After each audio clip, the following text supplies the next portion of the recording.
صليت على إبراهيم وعلى آل إبراهيم في العالمين إنك حميد مجيد.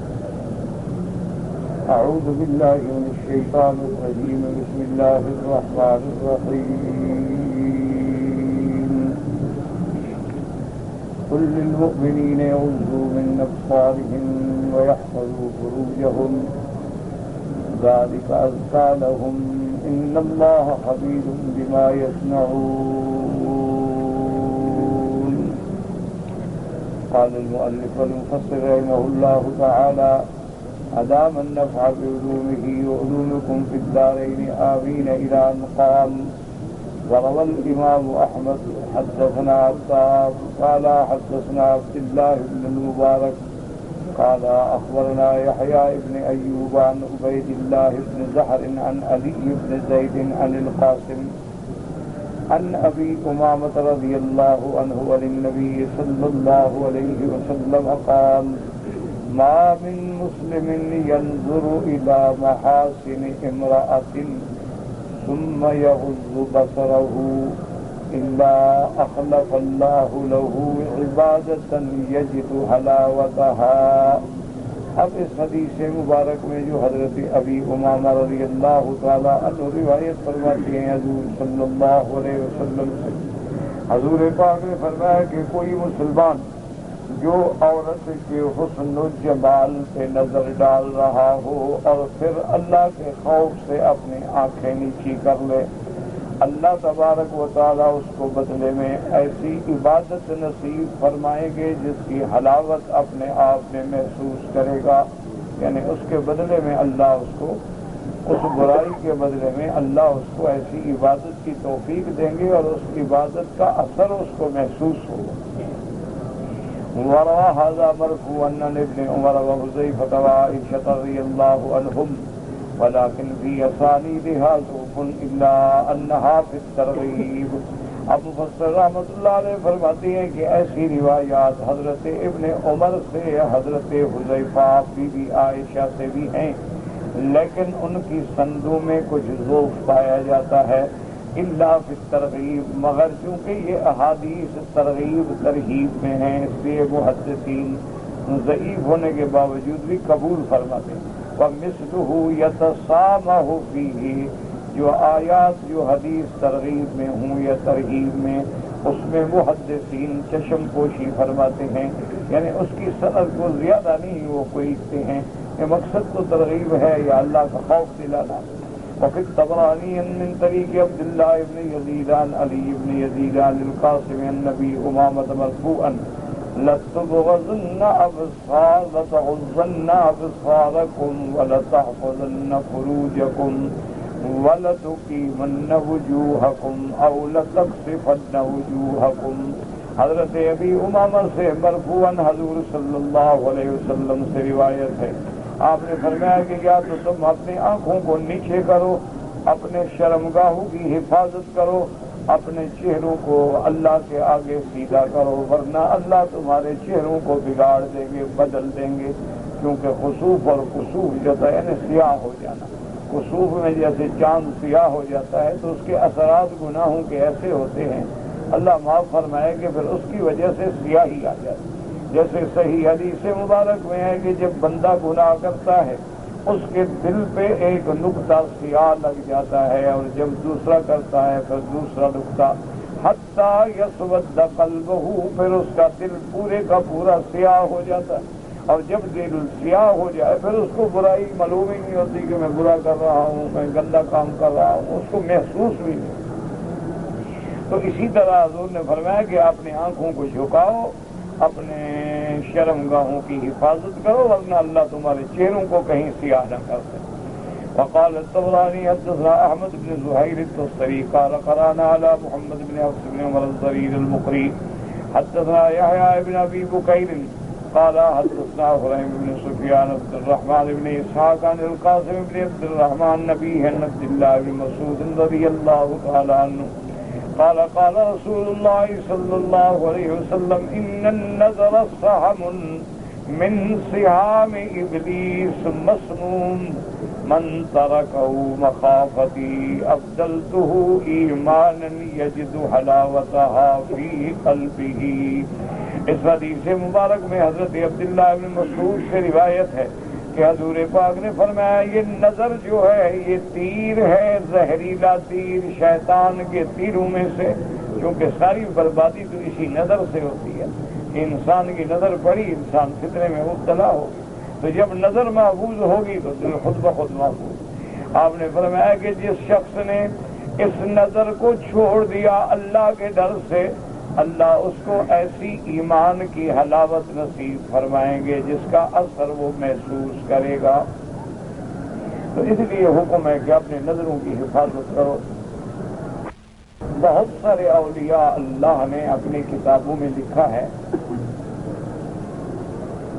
کہ جو بندہ صحیح معنی میں حلاوت ایمان، حلاوت عبادت اور استجابت دعا، یعنی ایمان میں بھی حلاوت ہو، عبادت میں بھی لذت ہو اور دعائیں بھی منظور ہوں، اگر یہ چاہتا ہے تو انہوں نے فرمایا کہ اس کا آسان حل یہ ہے کہ سب سے پہلے تو توبہ کرے۔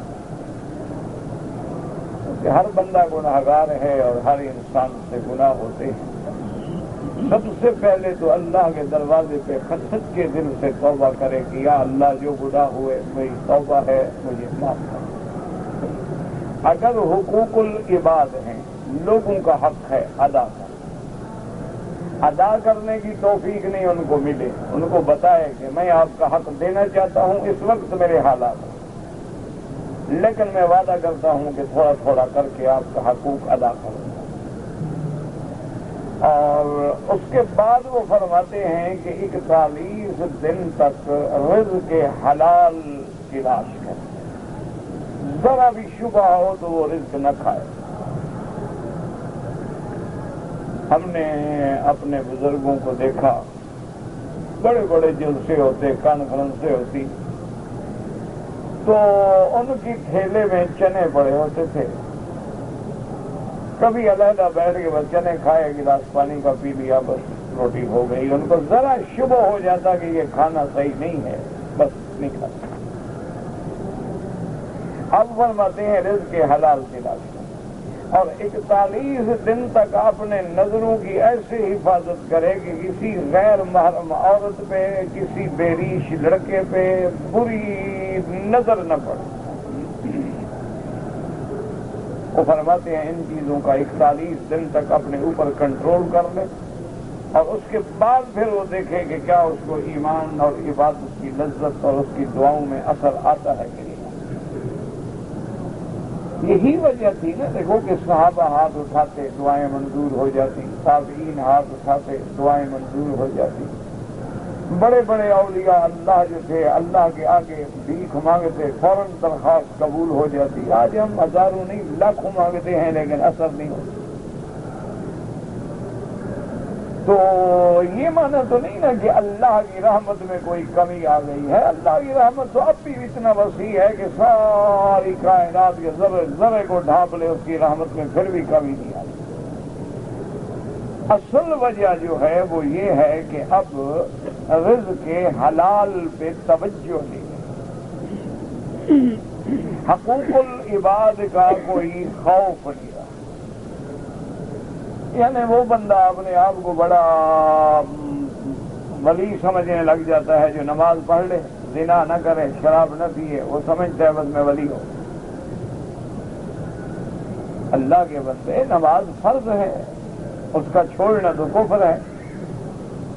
شراب زنا جہاں کبائر ہیں وہاں جھوٹ بولنا کون سا، جس پہ اللہ نے لعنت بھیجی ہے۔ اچھا، جھوٹ کے علاوہ آج کل ایک عام رواج ہے کہ ایسے بیٹھیں گے، کس سے شروع کر دیں گے، فلانا آدمی، فلانا ایسا، فلانا ایسا، نہ واسطہ نہ لینا نہ دینا، غیبت۔ اور غیبت اتنا بڑا جرم ہے، حضور نے فرمایا جیسے مردار جانور کا گوشت کچا کوئی چبا کے کھائے۔ اچھا، بیٹھے رہیں گے، کسی آدمی کا ذکر، او چھوڑو جی مجھے پتا ہے اس کے حالات کا، اس نے لڑکا رکھا ہوا ہے، اور چھوڑو جناب اس کے پاس تو فلاں فلاں عورت آتی ہے، نہ واسطہ نہ یعنی قذف کا مرتکب ہو رہا ہے، تہمت زنا لگا رہا ہے، اس کی کوڑے کا مرتکب ہو رہا ہے۔ یہ وہ وجوہات ہیں۔ اچھا، جیسے کسی اللہ والے کے آنے سے دعائیں مقبول ہو جاتی ہیں، ہم بدکاروں کی وجہ سے دعائیں ان کی بھی رک جاتی ہیں۔ راستہ گندا ہو تو بڑی اچھی سے اچھی کار بھی تو کھڑی ہو جائے گی، بڑا اچھی گاڑی ہے، مضبوط ہے، لیکن آگے کھڈا ہے، آگے کھائی ہے، آگے گڑا ہے، تو گاڑی کیا کرے گی؟ تو جیسے صحبت صالح کا اثر ہوتا ہے، صحبت طالح کا بھی تو اثر ہوتا ہے۔ وہ ہمارے اسی لیے ایک اللہ والے عرفات کے میدان میں بیٹھے تھے، حج کا دن تھا، سارا دن وہ یہی دعا مانگتے رہے کہ اللہ میری وجہ سے لوگوں کے حج برباد نہ کر دے، میں تیرا گناہ گار بندہ ہوں، میں تو بد کردار ہوں، لیکن میرا عذاب لوگوں پر تو نہ آ جائے کہ وہ بھی محروم جائیں۔ اسی لیے ہے کہ اللہم لا تعذبنا بذنوبنا، اللہم لا تہلکنا بذنوبنا، اللہم لا تمنعنا بذنوبنا فضلک۔ اس لیے ہمیشہ انہوں نے لکھا ہے، بزرگوں نے، بڑے بڑے اولیاء اللہ جو گزرے ہیں، انہوں نے فرمایا کہ ہاتھ کنگن کو آرسی کیا، انہوں نے کہا تم کہتے ہو بزرگ نہیں ملا، فقیر نہیں ملے، پیر نہیں، تم خود بن جاؤ نا، کہ بس اتباع سنت ہو، فرائض کی پابندی ہو، حرام سے بچ جاؤ اور نظر پہ کنٹرول کرو۔ میں فرمایا کہ 41 دن کے بعد دیکھو کہ اللہ نے تمہاری عبادت میں کیا لذت رکھی ہے، تمہارے ایمان کی کیا حلاوت ہے، اور جب دعائیں مانگتے ہو تو کیسے کیسے قبول ہو۔ بہرحال اللہ آپ کو بھی اور ہمیں بھی توفیق دے۔ نہ کر سکو تو تمنا تو کر لو، کسی اچھے کام کا ارادے کرنے پر بھی اللہ مہربانی فرما دے۔ نہ کر سکو تو آدمی تمنا تو کر لو، ہمت کرو نا، تو کوئی مشکل مسئلہ بھی نہیں۔ باقی آپ کی اپنی مرضی ہے، ہم تو کہہ سکتے ہیں ان اللہ خبیر بما یصنعون، کما قال تعالی یعلم خائنۃ الاعین وما تخفی الصدور۔ اللہ نے فرمایا لوگوں سے نظریں چاہے بچا لو، لیکن اللہ تو جانتے ہیں، اللہ کے آگے تو تیری آنکھوں کا جھپکنا جو ہے وہ بھی چھپا ہوا نہیں، جو تیرے دل کے اندر اچھا یا برا ارادہ ہے وہ بھی چھپا ہوا نہیں۔ وفی الصحیح النبی ہریرہ رضی اللہ تعالی عنہ قال رسول اللہ صلی اللہ علیہ وسلم كتب على ابن آدم حظه من الزنا ادرک ذلك لا محالۃ۔ جو اللہ کی تقدیر فیصلہ کر چکے وہ نکلتا، لیکن یاد رکھو اللہ فیصلہ تب کرتے ہیں جب وہ بندہ اس چیز کا مستحق ہوتا ہے، ورنہ اللہ کبھی ظلم نہیں فرماتے۔ فرمایا فَزِنَ الْعَيْنَيْنِ النَّظْرُ، آنکھوں کا زنا یہ ہے کہ تم غیر محرم عورت پہ نظر ڈالو، اس کی تعریفیں کرو، اس کے چہرے کے، زلفوں کی، آنکھوں کی، یہ تمہاری آنکھوں کا زنا ہے۔ وَزِنَ اللِّسَانِ النُّطْقُ، اور تیری زبان کا زنا یہ ہے کہ تم غیر محرم عورت سے باتیں کرو۔ وَزِنَ الْأُذْنَيْنِ الْإِسْتِمَاعُ، اور تیرے کانوں کا زنا یہ ہے کہ تم غیر محرم کے گانے سنو، میٹھی میٹھی باتیں سنو۔ وَزِنَ الْيَدَيْنِ الْبَطْشُ، اور تیرے ہاتھوں کا زنا یہ ہے کہ غیر محرم کو پکڑو، اس کے ہاتھ میں ہاتھ ملاؤ۔ وَزِنَ الرِّجْلَيْنِ الْخُطَىٰ، اور تیرے پاؤں کا زنا یہ ہے کہ تم کسی غیر محرم کی طرف چل کے جاؤ۔ وَالنَّفْسُ تَمَنِّي وَتَشْتَهِي، اور تیرا نفس جو ہے وہ تمنا کرتا ہے، خواہش کرتا ہے کہ اب اس سے میرے ناجائز تعلق ہو جائیں۔ وَالْفَرْجُ يُصَدِّقُ ذَلِكَ وَيُكَذِّبُهُ، اور اس کے بعد اگر زنا ہو گیا تو فرج نے اس کو پورا کر دیا، یہ زنا تو نہ ہو سکا لیکن باقی بات جو آنکھیں، ہاتھ، پاؤں، ان کا زنا تو ہو گیا کہ جب تم چل کے جا رہے ہو تو پاؤں زنا کر رہے ہیں، بول رہے ہو تو تمہاری زبان زنا کر رہی ہے، ہاتھ ملا رہے ہو تمہارے ہاتھ زنا کر رہے ہیں۔ اور دیکھ رہے ہو تو تمہاری آنکھیں زنا کر رہی. رواہ البخاری تعلیقا ومسلم مسندا من وجه آخر بنحو ما ذکر. فقد قال كثير من السلف انهم كانوا ينهون ان يحد الرجل نظره الى الامرد. اس لیے فرماتے ہیں کہ بہت سارے بزرگ اسلاف صالحین میں سے منع فرماتے تھے کہ کسی بیریش لڑکے کو بھی غور سے نہ دیکھا کرو. ہاں اچانک نظر پڑ گئی طالب ہے پڑھ رہا ہے لیکن یہ نہیں کہ دیکھ رہا ہے کہ خوبصورت ہے لڑکا. وقد شدد كثير من ائمة الصوفیة في ذلك. اور صوفی حضرات اس معاملے میں بہت سختی کرتے تھے, بہت تشدید کرتے تھے کہ لڑکوں کا فتنہ زیادہ خطرناک ہے. وحرمه طائفة من اهل العلم لما فيه من الافتتان وشدد آخرون في ذلك كثيرا جدا. اور بہت سارے اہل علم فرماتے ہیں کہ امرد پہ یعنی بیریش لڑکے پہ نظر ڈالنا بھی حرام ہے, لیکن یاد رکھو اگر نظر شہوت. استاد ہے اس کے دل میں اللہ معاف کرے کو برا ارادہ ہی نہیں, اگر بچے پڑھ رہے ہیں سامنے بیٹھے ہیں دیکھ رہا ہے, اصل مقصد وہی ہوتا ہے کہ دلوں کے بھید اللہ جانتا ہے کہ تم اس کو بری نظر سے دیکھ رہے ہو یا صالح نظر سے دیکھ رہے ہو. لیکن بری نظر سے بچنے کا علاج بھی تو یہی ہے کہ آدمی بچے, صالح نظر سے بھی نہ دیکھے. جب دیکھے گا نہیں تو بچ جائے گا, اور دیکھے گا تو کسی وقت دل میں شیطان فتنہ ڈال سکتا ہے.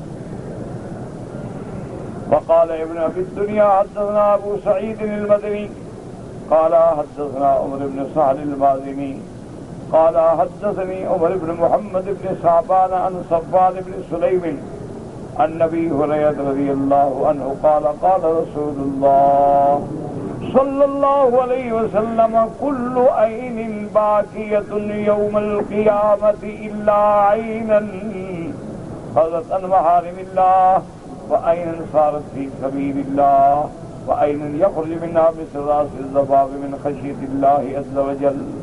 حضرت ابی ہریرہ رضی اللہ تعالیٰ عنہ سے روایت ہے کہ میرے محبوب رحمت دو عالم سیدنا محمد مصطفیٰ صلی اللہ علیہ وسلم نے فرمایا کہ قیامت والے دن ہر آنکھ رو رہی ہوگی اللہ کے عذاب کے ڈر سے, مگر وہ آنکھیں جنہوں نے اللہ کے ڈر سے کسی غیر محرم پہ نظر نہیں ڈالی ان کو اللہ اس دن خوشی نصیب فرمائے.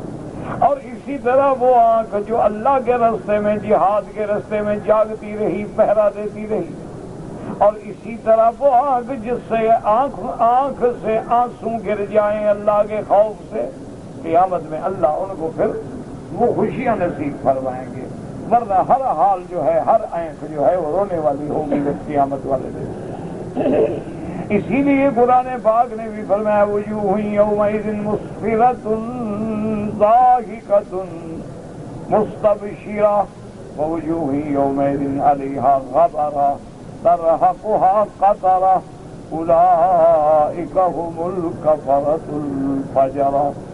وقل للمؤمنات يغضضن من أبصارهن ويحفظن فروجهن ولا يبدين زينتهن إلا ما ظهر منها وليضربن بخمرهن على جيوبهن ولا يبدين زينتهن إلا لبعولتهن أو آبائهن أو آباء بعولتهن أو أبنائهن أو أبناء بعولتهن أو إخوانهن أو بني إخوانهن أو بني أخواتهن أو نسائهن أو ما ملكت أيمانهن أو التابعين غير أولي الإربة من الرجال أو الطفل الذين لم يظهروا على عورات النساء ولا يضربن بأرجلهن ليعلم ما يخفين من زينتهن وتوبوا إلى الله جميعا أيها المؤمنون لعلكم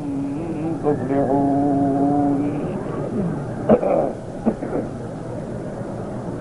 هذا أمر من الله تعالى للنساء المؤمنات وغيرة منه لأزواجهن عباده المؤمنين وتمييزا لهن عن صفة نساء الجاهلية وفئات المشركات. جیسے اللہ نے مومنوں کو حکم دیا کہ اپنی نظروں کو نیچے رکھو, اللہ اب مومن عورتوں کو بھی حکم دیتے ہیں کہ تم بھی اپنے خاوند کی غیرت کا خیال رکھو, تم بھی اپنے خاوند کی عزت کا خیال رکھو, اور اپنے نظروں کو جھکاؤ تاکہ تمہارے درمیان اور جاہلیت کے عورت کے درمیان میں کو پتہ لگے کہ یہ مومنہ ہے یہ کافرہ ہے۔ اگر تم بھی انہی کی طرف ہو جاؤ، وہ جین پہنے تم بھی جین پہنو، وہ اسکرٹ پہنے تم بھی اسکرٹ پہنو، وہ ڈسکو میں جائیں تم بھی ڈسکو میں جاؤ، وہ جناب واک کریں اور تم بھی واک کرو، وہ فیشن پریڈ کریں اور تم بھی فیشن پریڈ کرو، تو پھر کافر اس عورت میں یا مسلمان عورت میں فرق کس بات کا؟ وقال سبب نزول هذه الآية ما ذكره مقاتل بن حيان قال بلغنا والله أعلم کہ یہ آیت نازل جو ہوئی اس کا شان نزول کیا ہے؟ ان جابر بن عبد الله الانصاری حدث ان اسماء بنت مرصد كانت في محل لها في بني حارثة فجعل النساء يدخلن عليها غير متزرات فيبدو ما في أثرهن من الخلاخل وتبدو صدورهن وذوائبهن فقالت اسماء ما أكبر هذا فأنزل الله عز وجل وقل للمؤمنات يغضضن من أبصارهن۔ ابو بصر رحمۃ اللہ علیہ فرماتی ہیں کہ حضرت بی بی اسماء بنت مرصد اپنے گھر میں ہوتی تھی بنی حارثہ میں، ان کو جو اس دور میں عورتیں ملنے کے لیے آتی تو وہ کوئی ایسا لباس اوپر چادر اوڑھ کے نہیں آتی تھی، کھلی ہوئی ہیں اور پاؤں کے زیور بھی نظر آ رہے ہیں، سینہ بھی نظر آ رہا ہے اور بال بھی کھلے ہوئے ہیں، تو بی بی اسماء کو بڑا دکھ ہوا۔ انہوں نے فرمایا ما اکبر ھذا، اس سے کیا اور بری بات ہوگی کہ بال کھلے ہیں، سینہ کھلا ہے، پاؤں کھلے ہیں، یہ کیا ہے عورتیں ہیں؟ تو اللہ تبارک و تعالیٰ نے حکم جاری فرما دیا کہ خبردار کوئی عورت ایسی حرکت نہ کرے۔ وَقَوْلُهُ وَقُلْ لِلْمُؤْمِنَاتِ يَغْضُضْنَ مِنْ أَبْصَارِهِنَّ أي أما حرم اللہ علیہن من النظر إلى غیر ازواجہن۔ اللہ نے فرمایا اس کا معنی یہ ہے کہ کوئی عورت کسی غیر محرم مرد پہ نظر ہی نہ ڈالے، اگر پڑ جائے تو نظر نیچے کر دے، ورنہ اصل حکم کا منشا ہی یہ ہے، یہ تو نہیں کہ دیکھتے رہو اور پھر جھکاتے رہو، دیکھتے رہو معنی یہ ہوتا ہے کہ غیر محرم پہ نظر نہ ڈالو، اور اگر اتفاقاً پڑ جائے تو پھر آنکھیں نیچے کر دو۔ ہاں اپنے شوہر پہ عورت جو ہے نظر ڈالے، دیکھے، وہ اس کو دیکھے، وہ تو اچھی بات۔ ولہذا ذهب كثير من العلماء الى انه لا يجوز للمرأة النظر الى الرجال الاجانب بشهوة ولا بغیر شهوة اصلا۔ تب اسی لیے بعض علماء فرماتے ہیں کہ عورت کو غیر محرم مرد پہ قطعا نظر نہ ڈالے، چاہے شہوت ہو، برا ارادہ ہو یا نہ ہو، پھر بھی نہ ڈالے۔ وَاحْتَجَّ كَثِيرٌ مِّنْهُمْ بِمَا رَوَاهُ أَبُو دَاوُودَ وَالتِّرْمِذِيُّ مِنْ حَدِيثِ الزُّهْرِيِّ النَّبْهَانِ مَوْلَىٰ أُمِّ سَلَمَةَ أَنَّهُ حَدَّثَهُ أَنَّ أُمَّ سَلَمَةَ حَدَّثَتْهُ أَنَّهَا كَانَتْ عِندَ رَسُولِ اللَّهِ صَلَّى اللَّهُ عَلَيْهِ وسلم وَمَيْمُونَةَ قَالَتْ فَبَيْنَمَا نَحْنُ عِندَهُ أَقْبَلَ ابْنُ أُمِّ مَكْتُومٍ فدخل علیہ وذالک بعدما امرنا بالحجاب۔ اسی لیے بہت سارے علماء نے اس حدیث سے استدلال کیا ہے، جس کو ابو داؤد ترمذی نے روایت کیا ہے کہ بی بی ام سلمہ اور بی بی میمونہ فرماتی ہیں کہ ہم بیٹھے تھے حضور صلی اللہ علیہ وسلم کے پاس کہ ہم نے دیکھا کہ عبداللہ ابن ام مکتوم صحابی ہیں رضی اللہ تعالیٰ عنہ اور نابینا ہیں، وہ آ رہے ہیں حضور کی خدمت میں، اور یہ واقعہ ان دنوں کا ہے جب اللہ نے پردے کا حکم نازل فرما دیا تھا، یعنی یہ حجاب کے حکم آنے کے بعد ہے، پہلے تو پردہ نہیں تھا، بعد میں حکم آیا تھا۔ جب بی بی زینب بنت جحش کا نکاح ہوا تو اسی دن آیت حجاب نازل ہوئی۔ فقال رسول اللہ صلی اللہ علیہ وسلم احتجبا منہ، حضور نے فرمایا پردہ کرو۔ فقلت یا رسول اللہ لیس هو اعمی لا یبصرنا ولا یعرفنا۔ بی بی کہتی ہیں میں نے عرض کیا یا رسول اللہ کیا وہ نابینا نہیں ہے؟ وہ تو نہ دیکھ سکتا ہے نہ ہمیں پہچانتا ہے، وہ تو نابینا ہے بیچارہ، اس سے کیا پردہ؟ فقال رسول اللہ اما یابان انتما، حضور نے فرمایا اچھا وہ تو نابینا ہے، تم دونوں بھی اندھی ہو، تم بھی نابینا ہو؟ تم تو دیکھ رہی ہو نا، پردہ کرو نہ وہ دیکھے نہ تم دیکھو۔ الستما تبصرانہ، تو کیا تم نہیں دیکھو گی؟ ثم قال الترمذی ھذا حدیث حسن صحیح، یہ حدیث صحیح درجے پر۔ وذهب آخرون من العلماء الى جواز نظرهن الى الاجانب بغیر شهوة كما ثبت في الصحيح ان رسول الله صلى الله عليه وسلم جعل ينظر الى الحبشة وهم يلعبون بهرابهم يوم العيد في المسجد، وعائشة ام المؤمنين تنظر اليهم من ورائه ويسترها منهم حتى ملت ورجعت۔ اور بعض علماء فرماتی ہیں کہ اگر عورت کی نظر غیر محرم پہ پڑے لیکن بری نظر نہ ہو، شہوت نہ ہو، بالکل صاف دل سے اور کوئی مجبوری سے، تو کہتے ہیں کوئی حرج نہیں۔ انہوں نے استدلال کیا ہے اس حدیث سے جو صحیح حدیث مبارک ہے کہ حضور صلی اللہ علیہ وسلم دیکھ رہے تھے، بعد حبشہ کے لڑکے تھے جو اپنے نیزوں سے کھیل رہے تھے عید کے دن۔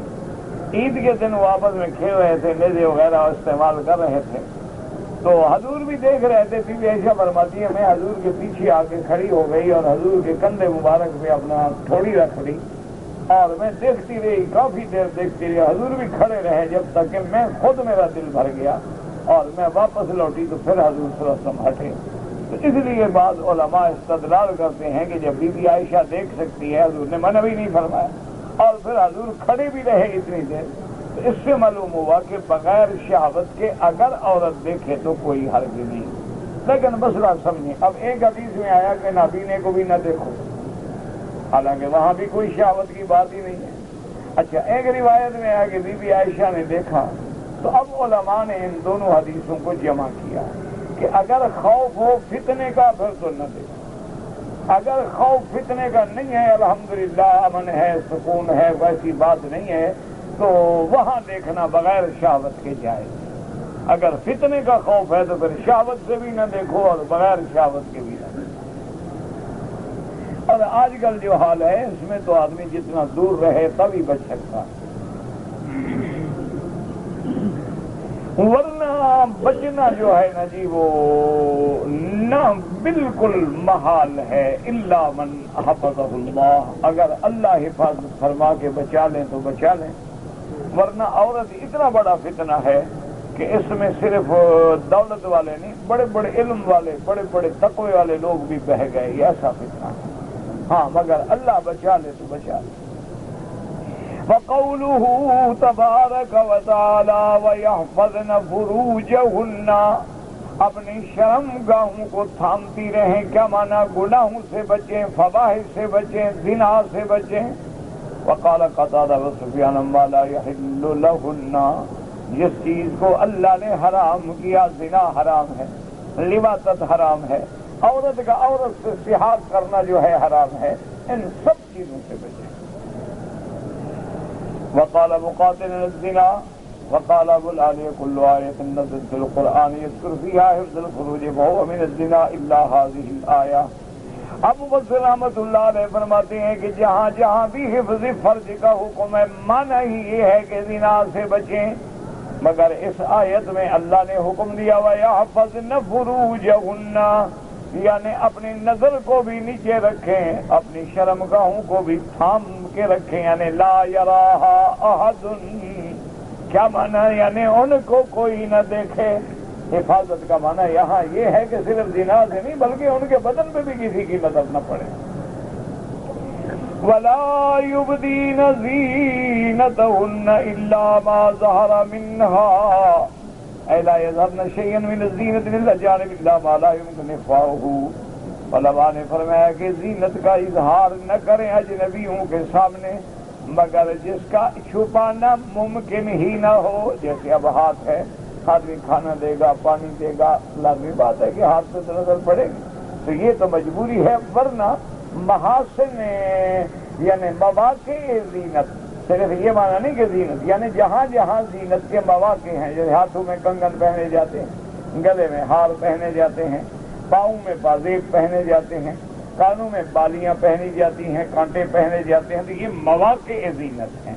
وہ چیزیں زینت ہیں اور یہ محل زینت ہیں، ان کو کسی کے آگے ظاہر کرنے کی اجازت نہیں، مگر وہ جو مجبوراً ظاہر ہو جاتے ہوں، چلنے میں پاؤں ظاہر ہو جائیں۔ اب ہر وقت عورت جراب نہیں استعمال کرتی، ہر وقت عورت دستاریں نہیں استعمال کرتی، آج کل تو خیر جو استعمال بھی کرتی ہیں نا وہ فیشن ہے، پردے کے لیے نہیں کرتی ہیں۔ آج کل بہت ساری عورتیں ہاتھوں پہ دستانے چڑھاتی ہیں اور پاؤں میں بڑی جرابیں، اور پھر وہ میچنگ جرابیں ہوں اس کے رنگ سے میچ کرتی ہیں، یہ تو فیشن ہے، یہ پردہ مقصود ہی نہیں ہے۔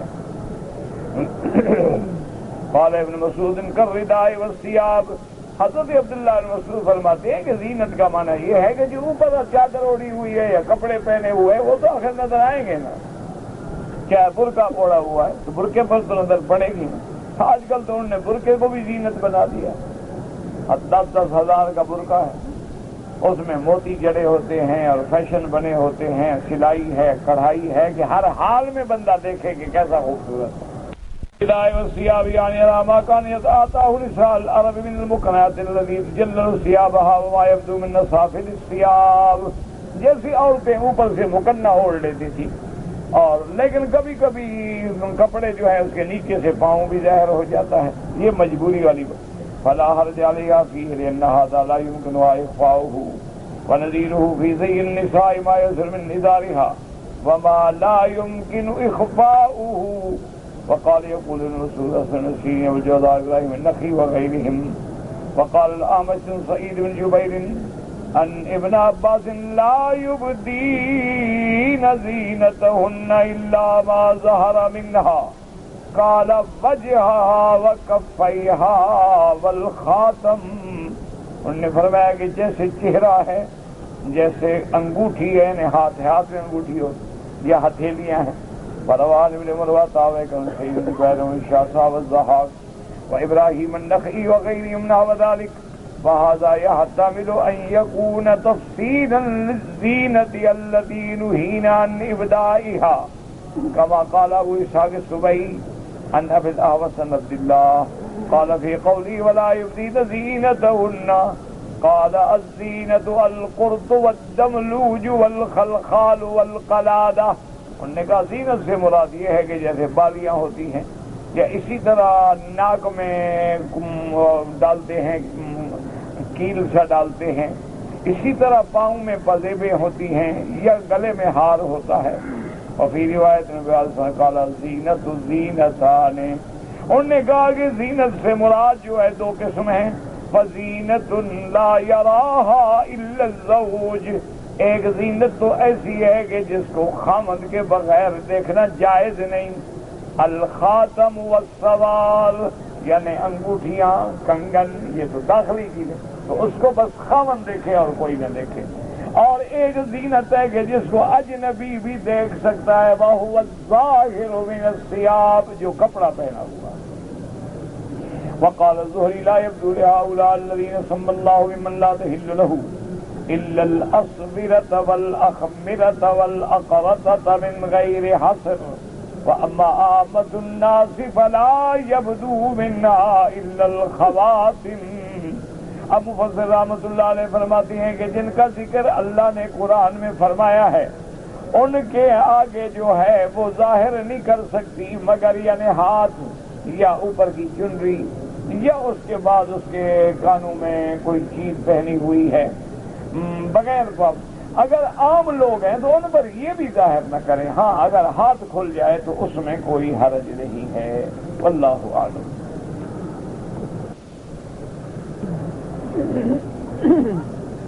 کہتے جی کہ آپ نے ایک دفعہ درس میں فرمایا تھا کہ 3 چیزوں کا خیال رکھیں کہ قاضی نہ بنے یعنی حاکم نہ بنے اپنی خواہش سے، اور امانت بھی نہ رکھیں کیونکہ پھر اس کی وفاداری لازم ہے، اور تیسری بات کیا ہے اللہ عالم، مجھے بھی یاد ہے کہ درس میں ہوگی اس وقت بات۔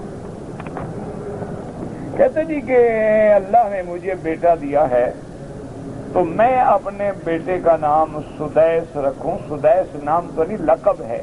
ہمارے امام حرم جو ہیں فضیلت الشیخ، ان کا نام بھی عبد الرحمن السدیس قبیلہ ہے۔ تو باقی کہتا ہے جی اس کا ترجمہ جو ہے یاد رکھیں، جب کوئی چیز نام بن جائے تو اس کا ترجمہ ہوتا ہی نہیں۔ بہرحال نام زیادہ وہ رکھیں جس میں عبداللہ، عبد الرحمن، عبد الرحیم، عبد العلیم، عبد الحکیم، یعنی جس میں عبدیت کا اظہار ہو۔ بہرحال یہ تو ان کا لقب ہے، ان کا نام تو شیخ عبد الرحمن ہے ماشاءاللہ۔ میرے پہلے بیٹے کا نام محمد اروم، اروم تو خدا جانے کیا بلا ہے، البتہ محمد نام ٹھیک ہے۔ اور شاہین ہے، شاہین تو کوئی جانور ہوتا ہے جو اڑتا ہے، پرندہ، اللہ کو پتہ ہے۔ اب ایسے اروم، اب مجھے کیا پتا اروم کا معنی کیا ہوتا ہے، اللہ عالم۔ یہ لغت کی کتابیں اٹھاؤ اور اس میں معنی ڈھونڈتے رہو۔ سب سے پہلی بات یہ دیکھو کہ کیا صحابہ نے اپنے بیٹوں کے نام بھی اسی طرح اروم، شروم، گروم، گدوم رکھے ہیں کہ تمہارے بیٹے ان سے زیادہ شان والے؟ اولیاء اللہ گزرے ہیں، اب دیکھیں حضرت عبد القادر معین الدین اجمیری، حضرت علی ہجویری، حضرت زکریا، اسی طرح حضرت فرید الدین، پورا فرید صرف نہیں، فرید اکیلا نام رکھنا درست نہیں ہے۔ تو یہ سارے نام یعنی آپ اچھا صحابہ میں آپ نام دیکھتے ہیں، سیدنا عمر، سیدنا عثمان، سیدنا علی، سیدنا حسن، سیدنا حسین، یہ سارے نام تمہیں پسند نہیں ہیں، تم نے اروم، گدوم، جتوم ڈھونڈنا۔ خدا کا خوف کرو۔ کیا مسلمانوں میں رواج آ گیا ہے کہ یہ نیا سے نیا نام تلاش کرو جو پہلے کسی کا نہیں، یہ کیا طریقہ ہے کھانا؟ یہ ساری چیزیں شریعت کے خلاف۔ ہمارے پاس انبیاء کے نام ہیں، 25 پیغمبروں کے نام قرآن میں موجود ہیں، حضرت ایوب ہیں، حضرت زکریا ہیں، حضرت ادریس ہیں، حضرت یحییٰ ہیں، حضرت ابراہیم ہیں، حضرت اسماعیل ہیں۔ یہ سارے انبیاء کے نام بھی تمہیں پسند نہیں، حضور کے صحابہ کے بھی پسند نہیں، تو خدا کے لیے مجھے بات کر دو، مجھ سے نہ پوچھا کرو۔ یعنی کوئی خوف خدا کرو۔ اس طرح تو سارے سیدنا حسین کا ماتم کرتے ہو، نام رکھنے کے لیے تکلیف ہوتی ہے تمہیں۔ یعنی حضور نے اپنی بیٹی، اپنے نواسوں کے نام ایمان سے کہے، میرے مدنی سے بھی کوئی اچھا نام رکھنے والا دنیا میں پیدا ہوا ہے؟ حضور تو رکھیں حسن، حضور تو رکھیں حسین، حضور تو بیٹیوں کے نام رکھیں زینب، رقیہ، ام کلثوم، فاطمہ، اور تم رکھو مونالیزا، ڈیانا، شیطانہ، مرجانہ، ہرمانہ۔ کیا خدا کا خوف کرو، کم از کم پھر علماء سے تو نہ پوچھا کرو نا، کسی اہل علم سے نہ پوچھا کرو، اپنے جیسے کسی بد دماغ سے پوچھا کرو۔ ایک آدمی سارا دن قرآن پڑھائے اور نام تمہیں بتائے شیطانی، آخر اللہ کو کوئی وہ بھی جواب دے گا کہ نہیں دے گا؟ تو اس کو معاف کر دو، تمہیں شوق ہے، پھر سارے فلم ایکٹریسوں کی ایک فہرست منگوا لو، کسی فلم ایکٹر کے نام پہ رکھ دو۔ میری بیوی بیمار رہتی ہے، رمضان میں وہ ایام کی وجہ سے جو روزے نہیں رکھ سکی، میں اس کا شوہر ہوں، کیا میں وہ روزے رکھ سکتا ہوں؟ میرا بھائی بات یہ ہے کہ اگر ایام آ رہے ہیں، ان دنوں میں روزہ نہیں رکھا، قضا ضرور۔ اب تمہیں یہ پتہ ہے کہ یہ ہمیشہ بیمار رہے گی، کبھی ٹھیک نہیں ہوگی، جب ٹھیک ہو جائے مہینے بعد، 2 مہینے بعد، 3 مہینے بعد علاج کراؤ، جب ٹھیک ہو جائے ایک ایک روزہ کر کے اپنا قضا کرے۔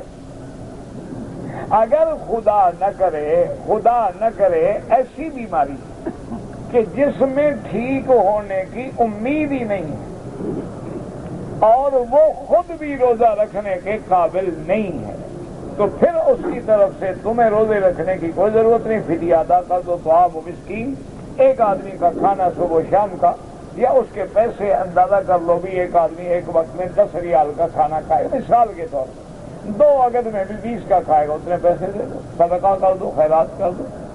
اگر یعنی اس کی بیماری سے ٹھیک ہونے کی کوئی امید نہ ہو، اگر امید ہے انشاءاللہ بھی 15 دن بعد، مہینے بعد، 2 مہینے میں ٹھیک ہو جائے گی، تو جب ٹھیک ہو جائے ایک ایک روزہ کر کے قضا کر، ایک روزہ رکھ لیا 2 دن نہ رکھا، پھر ایک رکھ لیا 4 دن نہ رکھا، تکلیف بھی نہیں ہوگی اور روزے بھی قضا ہو جائے۔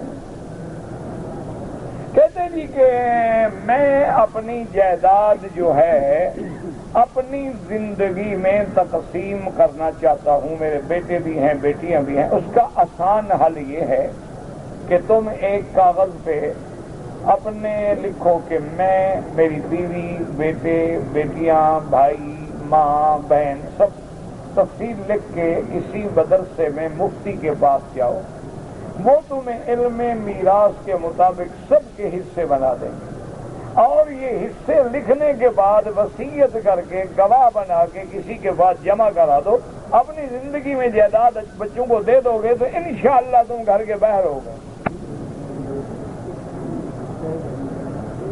یہ تجربہ بھی کر کے دیکھ لو، تم ہمدردی کر کے دیکھ لو بچوں کے ساتھ، اور تیری زندگی میں اگر کوئی گڑبڑ ہوئی تو بیچ کے کھا جائیں گے۔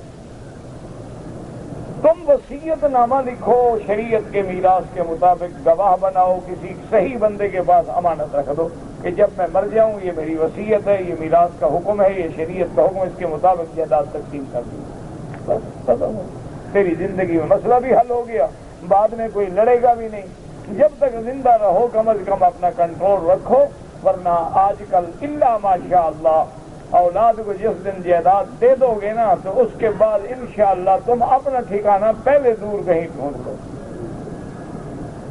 پھر بعد میں جو تکلیف ہو تو پہلے تیاری کر لو نا۔ اہل مکہ والوں کو احرام باندھ کے مسجد عائشہ اگر کوئی عمرہ کرنا چاہے ایسے کیوں جائے؟ اگر اہل مکہ نے کبھی عمرہ کرنا ہو تو لازم ان کو ہل میں جانا ہوگا۔ اب ہل سے مراد کیا ہے؟ مسجد عائشہ جائیں، جیرانہ جائیں، عرفات جائیں، کہیں جائیں۔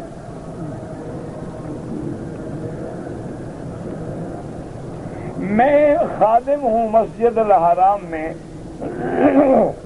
اور ہمیں 4 مہینے کے لیے بھرتی کیا گیا ہے۔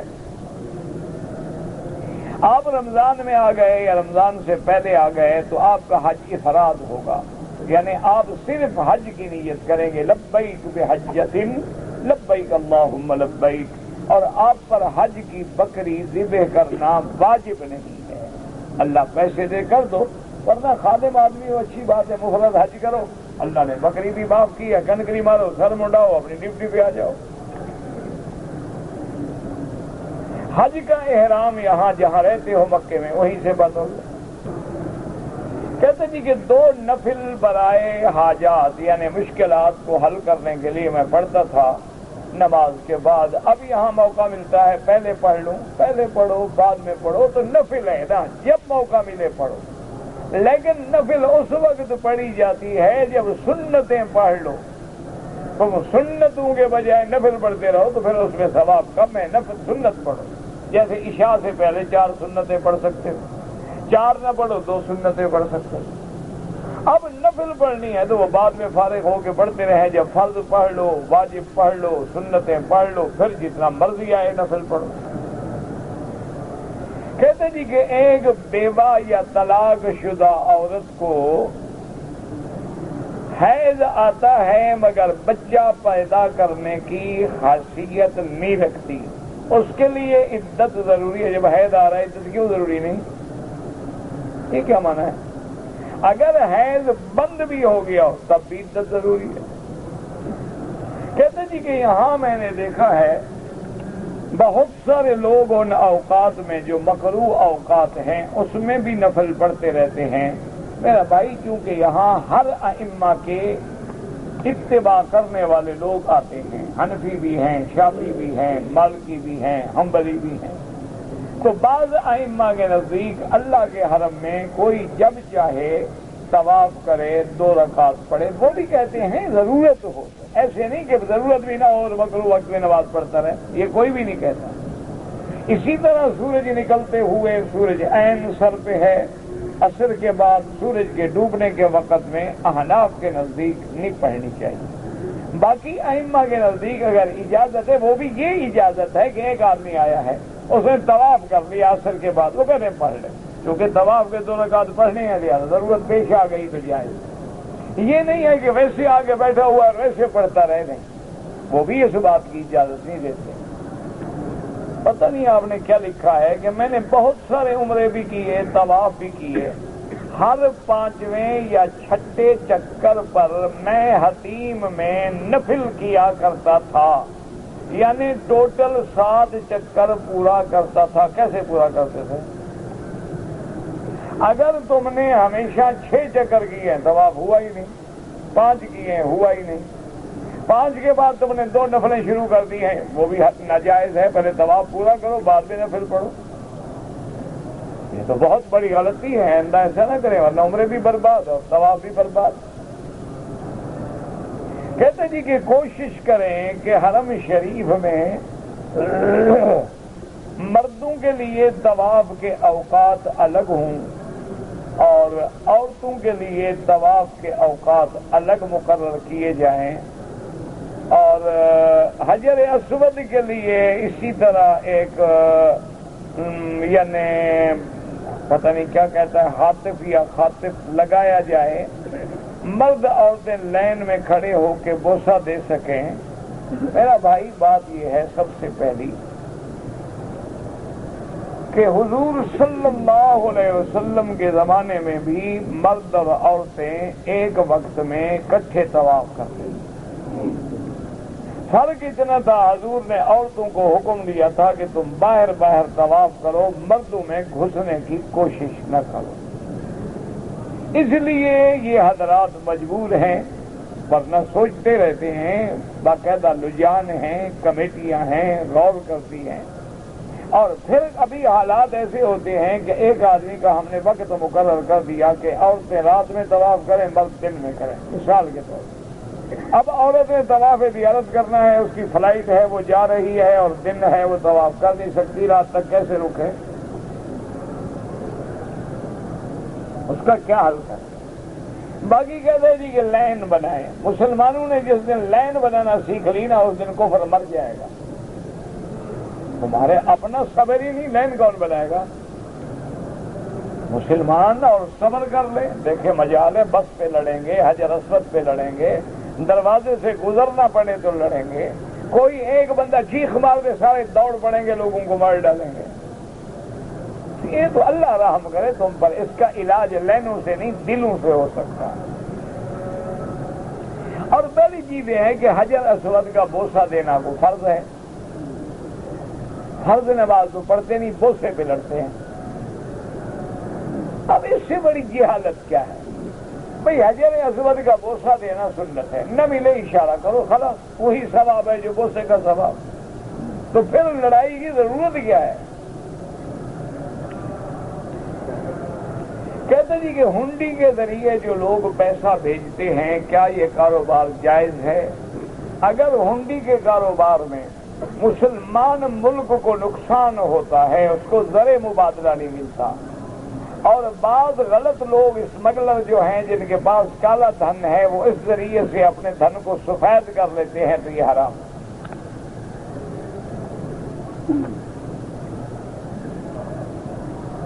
کہتے جی کہ ایک شخص صبح کی نماز کے لیے وضو کر کے حرم پہنچا، 2 رکعت سنت پڑھ لی لیکن ہوا خارج ہو گئی، تو کیا اب فرض نماز بغیر وضو کے پڑھ سکتا ہے؟ یعنی سنت وضو کے ساتھ، فرض بغیر وضو؟ دیکھو ماشاءاللہ، ایمان سے کہو یہ مسئلہ پوچھنے والا ہے یا عقل اللہ نے چھین لی ہے؟ کہتے ہیں نا مکی سے ہم ناراض ہو جاتے ہیں، اب کا آدمی کیا کرے آخر؟ آپ مجھے بتائیں، اتنا بڑا صبر کا پہاڑ تو میں ہوں نہیں۔ اللہ کے بندے وضو ٹوٹ گیا، سیدھی بات ہے وضو کرو۔ اگر ایک آدمی مکے میں رہنے والا ہے، کسی کام کی وجہ سے ریاض گیا اور عمرے کی نیت نہیں کی، انشاءاللہ دم نہیں پڑے گا، لیکن امام ابو حنیفہ رحمۃ اللہ علیہ کا مسلک اس میں بڑا سخت ہے۔ وہ فرماتے ہیں کام ہو یا کچھ ہو، جب بھی میقات پہ آئے احرام باندھ۔ کہتے جی کہ میں مکہ مکرمہ سے رہنے والا ہوں، لیکن میں گیا تھا مدینہ پاک، میں نے اعتکاف کیا مسجد نبوی شریف میں، عید کی نماز پڑھی اور پھر مجھے جدے کام تھا، میں جدے چلا گیا اور جدے سے میں واپس پھر کام وغیرہ سے فارغ ہو کے مکے آ گیا، احرام نہیں باندھا۔ ٹھیک ہے، آپ کی نیت ہی جدہ تھی، مکہ نہیں تھی۔ کہتے جی کہ میں مکے میں رہنے والا ہوں، میں اپنا حج کر چکا ہوں، میری والدہ فوت ہو گئی ہیں، میں اپنی والدہ کی طرف سے حج بدل کرنا چاہتا ہوں، تو کیا ان دنوں مجھے عمرہ کرنا پڑے گا؟ بالکل نہیں، آپ کوئی عمرہ نہ کریں، اور 8 ذی الحج کو انشاءاللہ حج افراد کا احرام باندھیں اور ہر کام میں نیت اپنی والدہ کے لیے کریں۔ والد اور والدہ کے لیے حج بدل کرنے والے کو ایک روایت میں ہے کہ جیسے تمہاری والدہ کو حج کا پورا اجر ملے گا، اسی طرح تمہیں بھی پورا حج کا اجر ملے گا۔ اور ایک روایت میں یہ بھی آتا ہے کہ جو بندہ اپنے والد یا والدہ کا حج بدل کرے، اللہ اس کو 10 حج کے برابر ثواب دیتے ہیں۔ تو جو لوگ اپنا کر چکے ہیں وہ فائدہ اٹھائیں، اپنے والدین کو بھی راضی کریں اور ان کے اجر کا بھی ذریعہ بنے اور خود بھی زیادہ اجر کمائیں۔ کہتے تھے کہ مسجد عائشہ سے بعض مرد حضرات بھی احرام باندھتے ہیں۔ حضور پاک کی کسی حدیث مبارک میں ہم نے یہ نہیں پڑھا کہ آپ نے حکم دیا ہو کہ بی بی عائشہ صرف تمہارے لیے ہے، کوئی مرد نہیں باندھ سکتا۔ حالانکہ بعض روایات میں عبداللہ ابن عمر کا اور عبداللہ ابن زبیر کا عمرہ کرنا بھی ثابت ہے۔ کہتے جی کہ عورت اگر مسجد میں آ کر جماعت کے ساتھ نماز پڑھے تو جائز ہے، افضل یہ ہے کہ اپنے گھروں میں پڑھیں، لیکن اگر آئے تو ادب سے، احترام سے، حجاب سے، پردے سے۔ تو پھر حضور کی ایک حدیث مبارک بھی ہے کہ لا تمنعوا اماء اللہ عن بیوت اللہ، اللہ کے بندیوں کو اللہ کے گھر میں آنے سے مت روکا کرو، لیکن اگر فیشن کر کے آئیں تو پھر آنے میں گناہ ہے۔ سادہ کپڑوں میں، سادہ لباس میں، عزت کے ساتھ، حشمت کے ساتھ، وقار کے ساتھ، نظر نیچے ہو، مقصد اللہ کے گھر میں آ کے جماعت کا اجر لینا ہو، تو اس لیے اس کا مسجد میں آنا بھی جائز ہے۔ واللہ اعلم۔ اللہم صل علی سیدنا محمد وعلی آل سیدنا محمد وبارک وسلم۔ یا اللہ یا رحمان یا رحیم یا حی یا قیوم یا ذا الجلال والاکرام، یا الہنا الہ کل شیء الہا واحدا لا الہ الا انت، اللہم انت الميسر لكل اسیر وانت على كل شيء قدیر، یا لطیف الطف بنا فی تیسیر کل اسیر، فإن تیسیر کل اسیر علیک یسیر، اللہم یسر امورنا وامور اولادنا واخواننا وبناتنا وامور المسلمین۔